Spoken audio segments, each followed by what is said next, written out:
lot more time to write it. There's so many more layers now to the songs, and there's, like, an epic song seems far more epic, darker songs seem far more dark. That made a big difference, I think, in the quality of the record.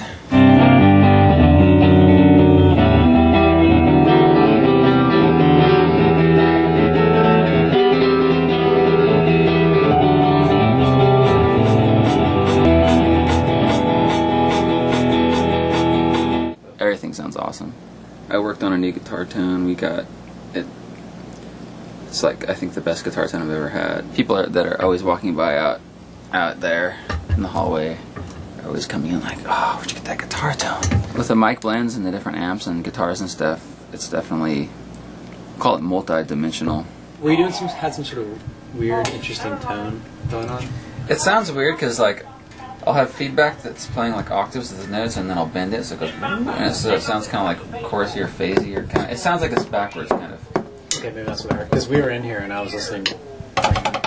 Yeah, I guess it does sound kind of backwards, but it's just because I'm bending.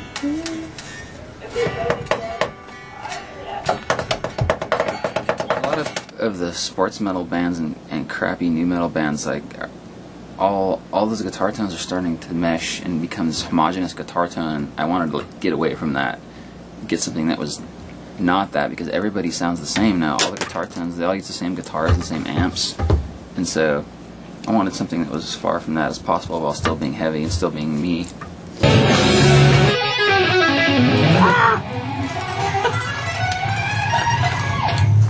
All right, now give your tour.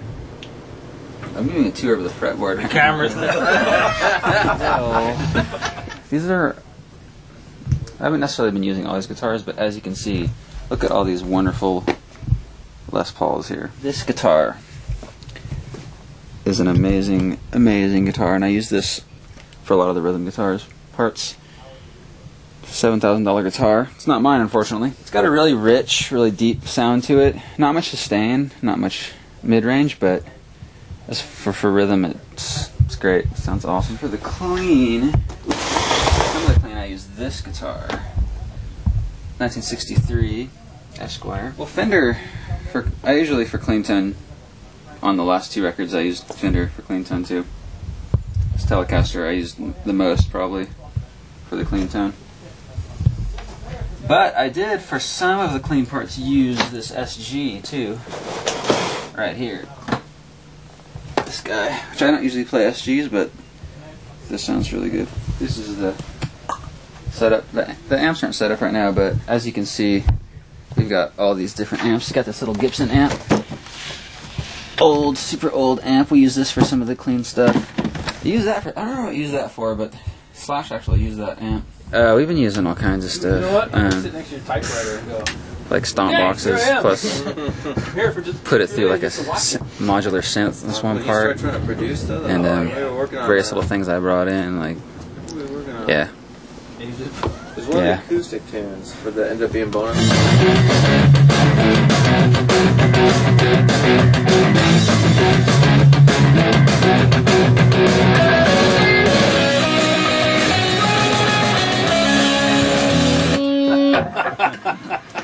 That riff, yeah, no, that's pretty rocking. I just made that up. Break up like that. Try to turn the gain down on the amps rather than before. I mean, if that doesn't work, then we'll start getting creative. But you never know, you know. Because we don't want to start getting creative. Well, creative and like unnecessarily creative. All right. Like fair enough. Fair enough. It could be very creative just to turn the gain down on the amps. Fair enough. Yeah. Ooh.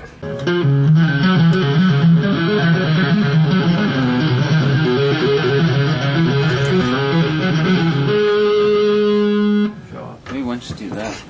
Yeah, that'd be good. Yeah. Let's have some whittly bits. Melody thing. Some whittly diddly stuff, you know.